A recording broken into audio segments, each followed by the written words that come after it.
Flip the script in Goodwill Industries. Thank you, Cal.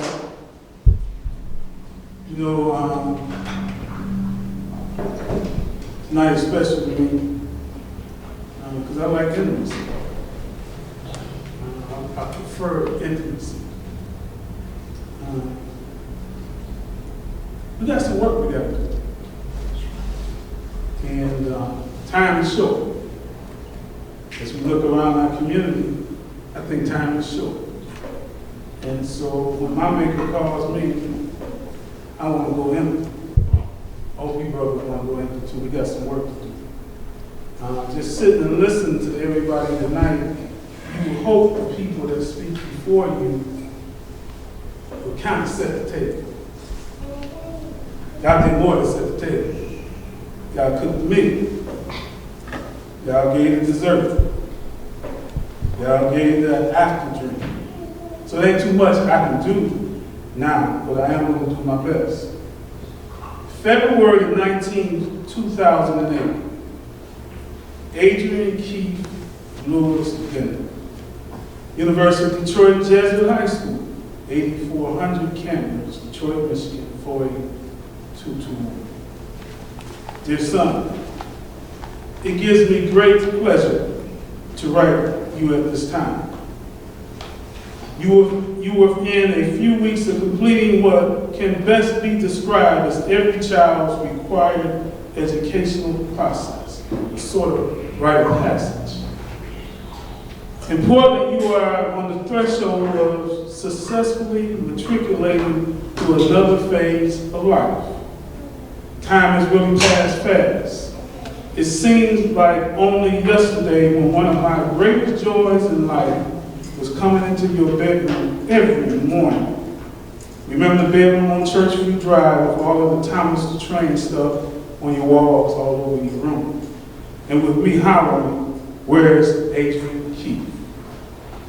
You would crawl up in a ball and hide beneath the covers, only to have me jump on top of you and smooch your head through the covers. Little did you know, it was as much fun for me as it was for you. How I love watching you navigate your way through the neighborhood at 3 and 4 years of age, formally introducing yourself by your full name and engaging every single neighbor, whether they were 3 years of age or 80 years of age. It didn't matter whether they were black, white, or brown. You would tell them, "My name is Adrian Keith Lewis Bennett II." You just love people.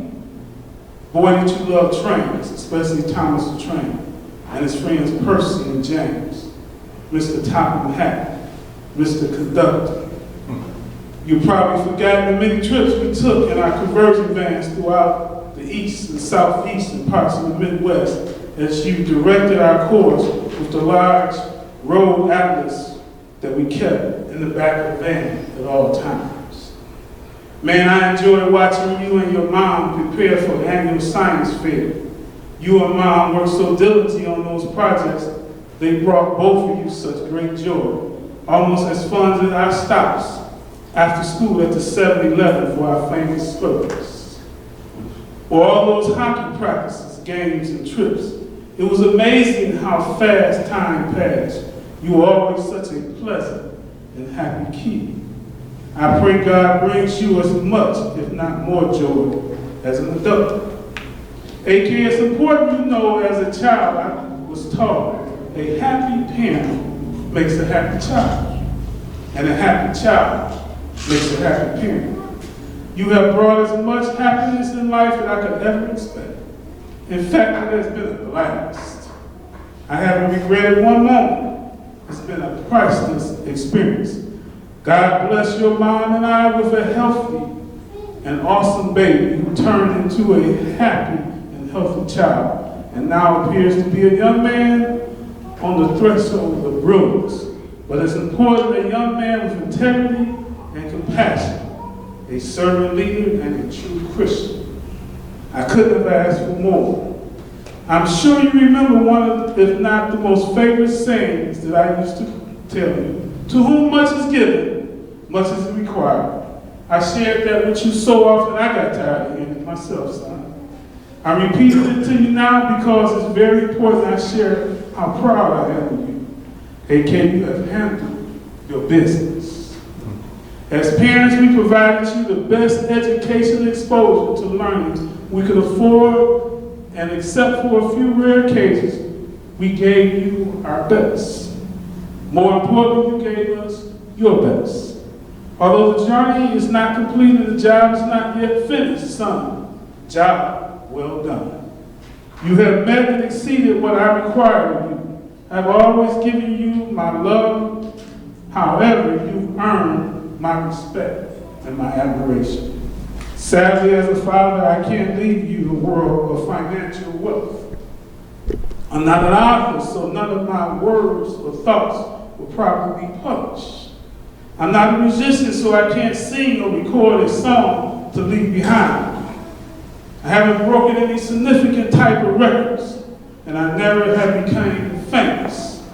Like others, when I pass on, I'll soon be forgotten. However, through you, son, I have a true and meaningful legacy. When I depart this world, I will leave the world with an outstanding man, a real African-American man, a man of great spiritual depth, Christianity, and impeccable integrity, a man for others, that others can trust and be proud of, almost as proud as I am to call you my son. What I did give you was what I had an overabundance of, and that was my love, my time, my compassion.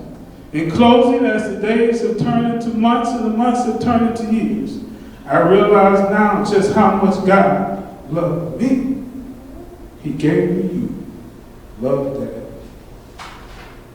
That's a letter I wrote my son in February of 2009. He was about 1 month from his high school graduation at the University of Detroit, Jesuit.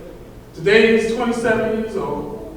He has 3 college degrees, including his master's in mechanical contract. Today, he and his fiancée, who he has been going with since a junior in high school, will be married next July. I taught him loyalty. 10 years they've been going. They also have purchased property in Corktown on faith. And when I heard that Ford Motor Company bought the train station, I smiled in my bed.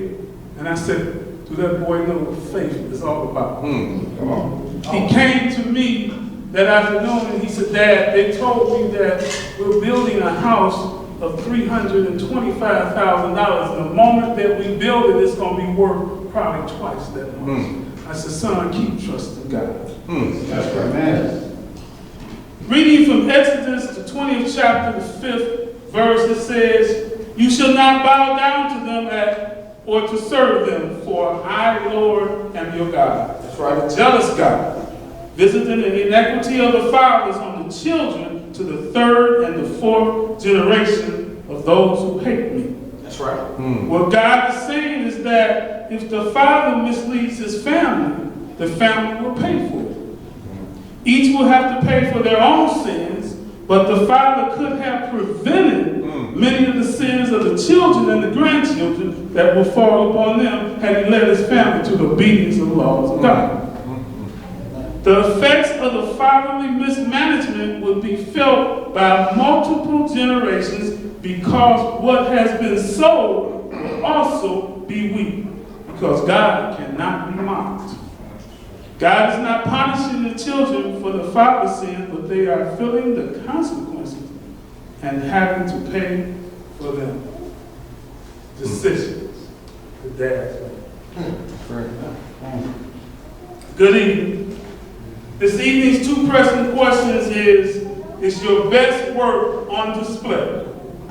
As a man, as a father, is your legacy being built on your sperm count or your DNA? Think about that. We've been invited here and have come here to discuss our legacies as fathers, the fatherhood legacy conference. That being said, I didn't come to dance around this subject.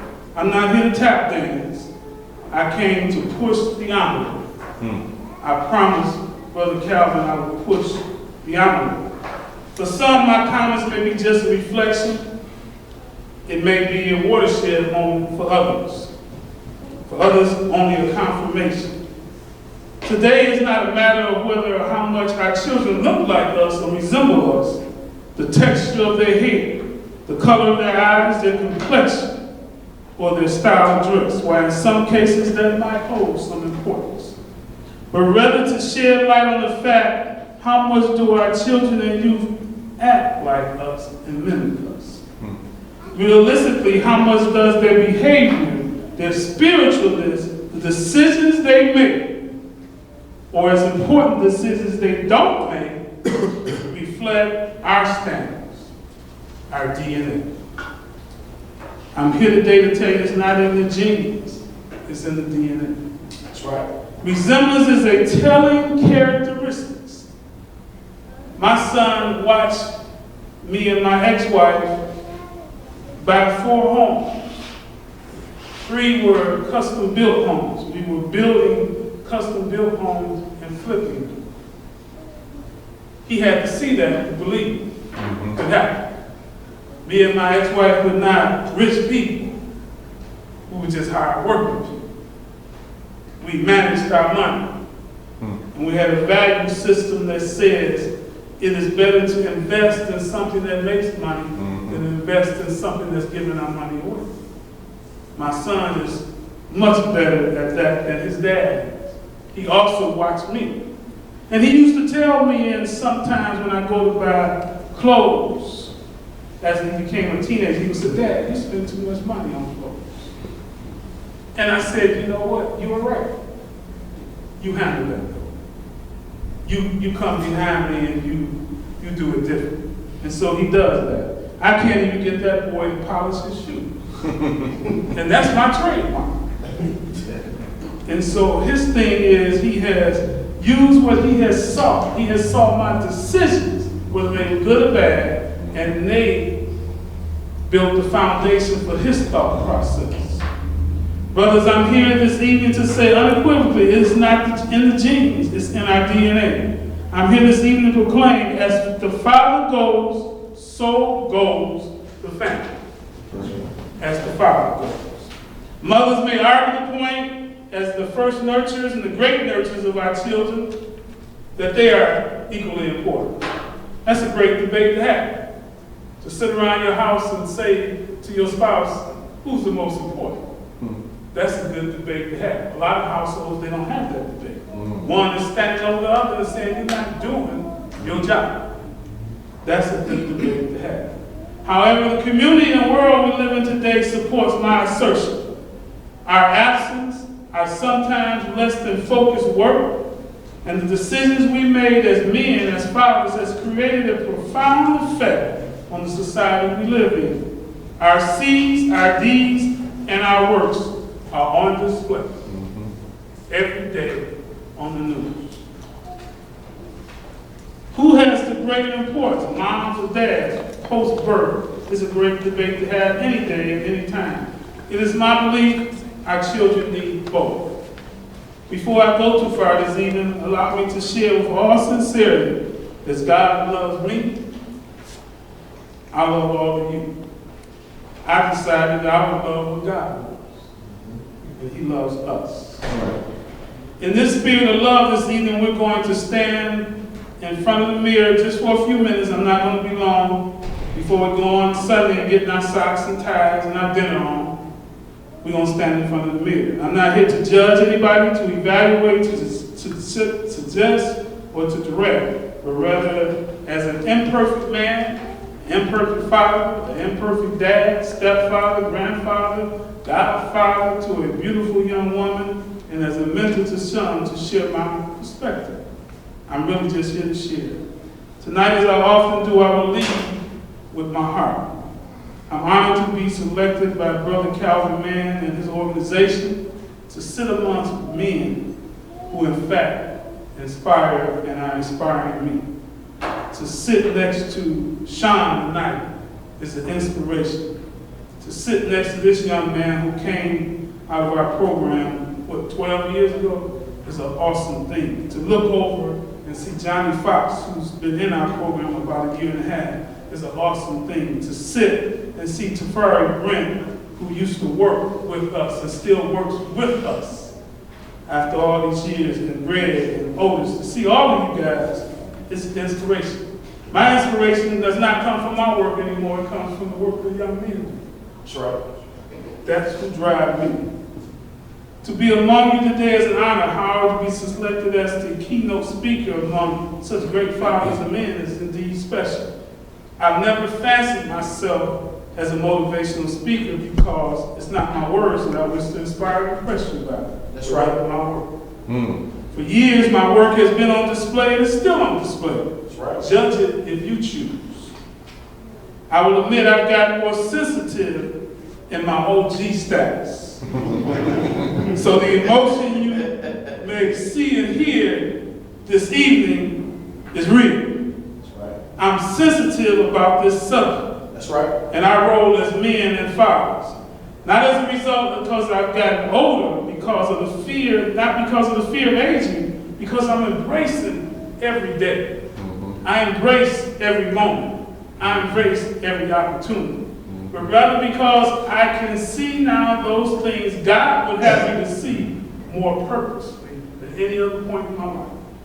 While my eyesight has gotten worse with age, my insight has overtaken my eyesight. I can see more now sitting down than I could see 20 years ago while in a standing position. I have improved vision. In most cases, I now have super vision. As Muhammad Ali once said, the man who views the world at 50 years of age, the same as he did at 20 years of age, has wasted 30 years of his life. That's right. I'm 60-ish now. The other ish you don't need to know, but I am 60-ish now. And hindsight is more valuable and precious than even money. As a man, more precious than sperm. With all my faults and shortcomings, I'm at peace now, even as a father.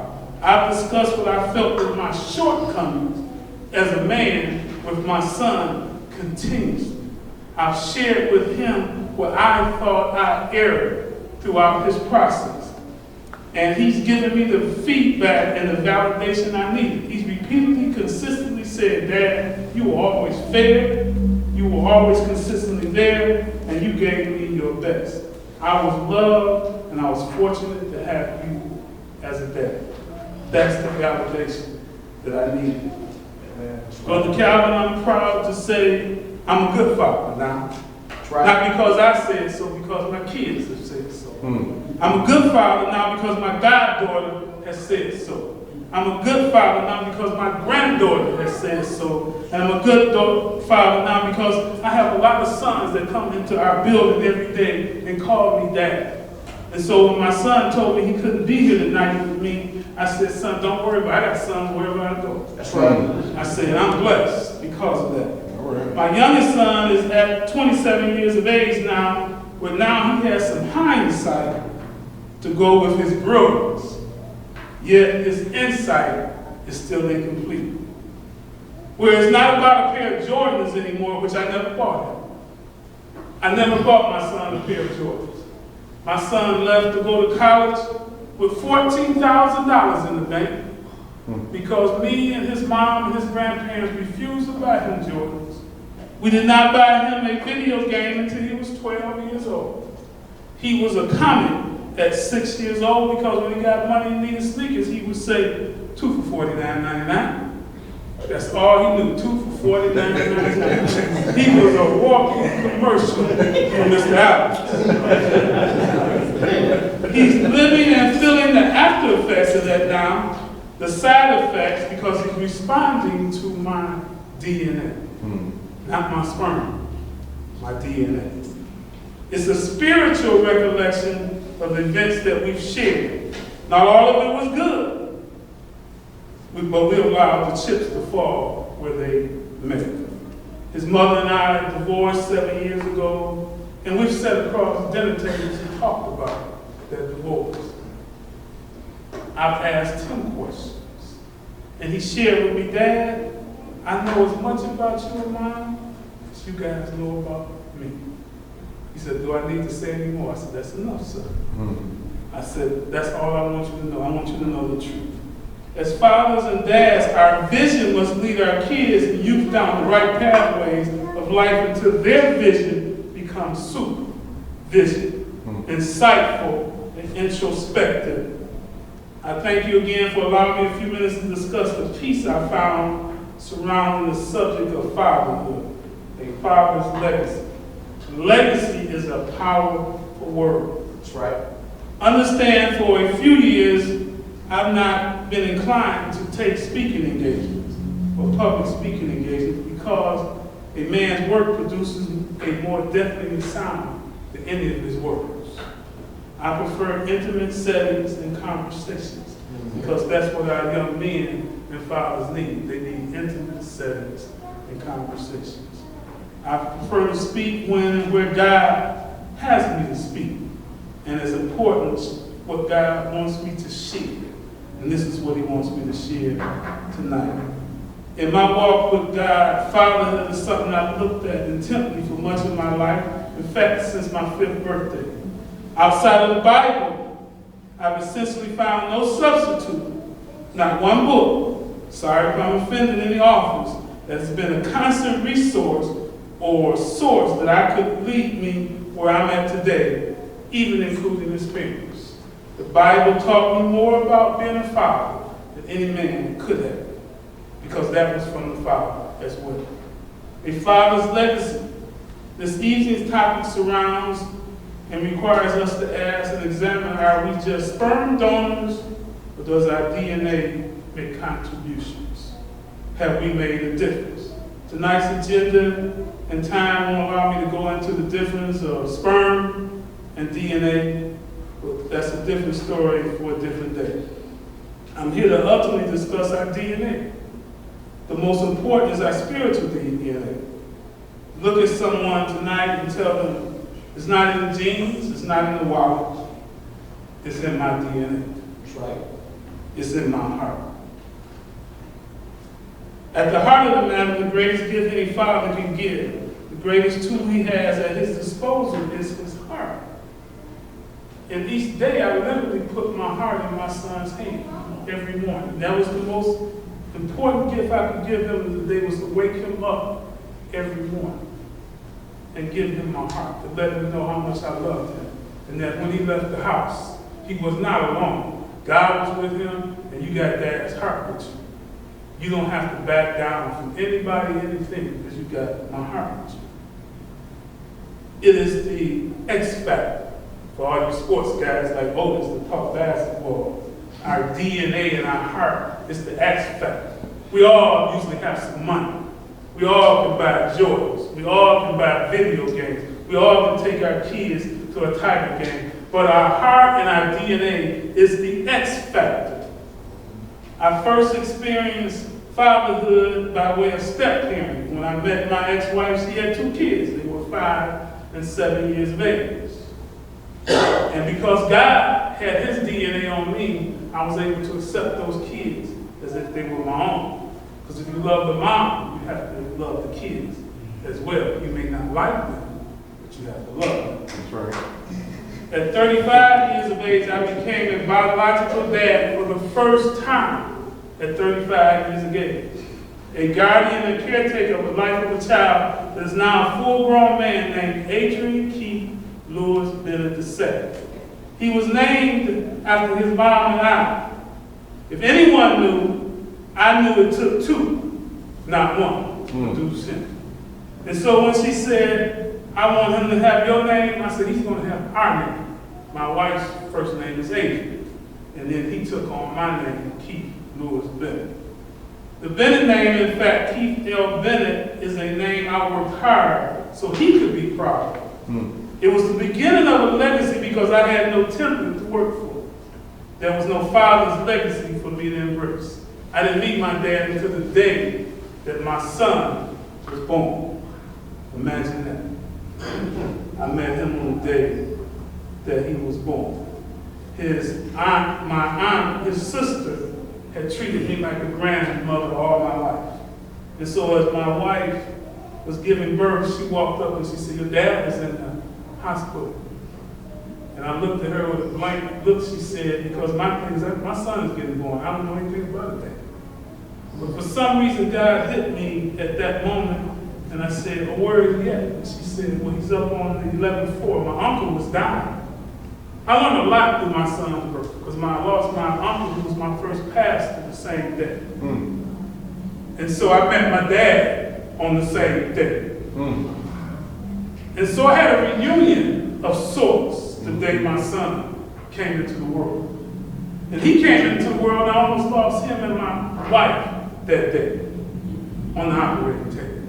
So a lot went through my mind. And so the first thing I learned about true parenthood was faith, as he and my wife almost lost their life. The second thing that I had to explain to my mom, who had raised me, that your ex-husband is in the hospital and want to see your grandbaby. So I had to have some faith. I also learned how to pray through that process. As my wife found out she was in a high-risk pregnancy at 1 month, and she stayed in bed in the summer of 1990 for the entire summer. It was a hot summer. She was off from work, and we almost lost Adrian Keith at least 4 or 5 times, and I saw her suffer. And that's when it dawned on me that our women have always, in most cases, did their part. And so I had to step up to the plate. I could have easily used, like some young men use, there's no template. I didn't have that. So I could bail out now. I got every excuse in the world not to be a good dad. But I embrace the thing. Legacies are not about the size of the shoes to fill, but getting somebody that can fill the shoes and increase the size. And so I had to figure out how could my son become a better man than I was. And so I prayed every day through this early childhood, God, will you allow this young boy, this young man to be better than his dad? And today I stand before you and I say he's much better man than I ever. And I tell him that at least 3 or 4 times a year. I said, "Son, I wish I was you." And he just stands there and he has tears in his eyes. He said, "I can't believe that, Dad." I said, "Oh, I wish I was you." I also wanted him to be wise, but in reading Ecclesiastes, the 2nd chapter, 12th verse to the 16th, it reads, "Then I turned my thoughts to consider wisdom and also madness and folly. What more can the king's successor do than what has already been done? I saw that wisdom is better than folly, just as light is better than darkness. The wise have eyes in their heads while the fools walk in darkness. But I came to realize that the same fate overtakes them both. Then I said to myself, the fate of the fool will overtake me also. What then can I do to gain by being wise? I said to myself, this too is meaningless, for the wise like the fool will not be long remembered. The days have already come when both have been forgotten. Like the fool, the wise must die. A father's legacy, it seems, is not in our words, not in our wisdom, not in our money, how much money we spend, but it's rather is in our DNA. Legacies, gentlemen, are not built on sperm, but rather our spiritual DNA. I was here tonight to tell you that, gentlemen, fatherhood is simply an assignment. It is a test. It is the greatest test that God can give us outside of serving Him. To serve our families, our kids, and our women. Take heed in the seriousness of God's test. In fact, embrace the test. As a father, whether of a male child or female child, know that your work will be on display. Not the type of car you drive, not the watch you wear, but rather the DNA your children wear as they go about the world. Our legacy is in the hands of our offspring. Hopefully your child is not in the hands of Satan. That you can place your child in the hands of God. At some point while missing my father throughout my life, and the day my son was born, I realized the importance that legacies play in my life and his life. There were many, many days that I had to reflect on who was there for me. When I came up, I heard someone talking earlier today about the old days. We can't go back. But in the old days, there were men in the community that would not let you fall. They dared you to fall. I had Robert Dozier, Elder Richmond, who were teachers, educators, athletic men, and coaches. More importantly, they were life coaches. However, there were at least a half dozen or more men that played vital roles in my life, that left their DNA on me. It wasn't the money that they spent on me that I remember, it's what their DNA did for me. They left their spiritual DNA on me. Who has left their spiritual DNA on you? I ask you to ponder that question. I have a few more. Oscar Kane, Ernest Winchester, Pee Wee Harris, Ron Hall, Ricky Ricardo Dow, Sam Washington, Norman Folk, just to name a few. These were guys that left their DNA on me. None were my father, my grandfathers, or my uncles. I had grandfathers, I had uncles that loved me, but none of them left their DNA on me, nor did they leave their heart with me. They didn't know how, there was no legacy. We have some young men in the community now that don't know their way. We have some great men in this room tonight. Let's show them.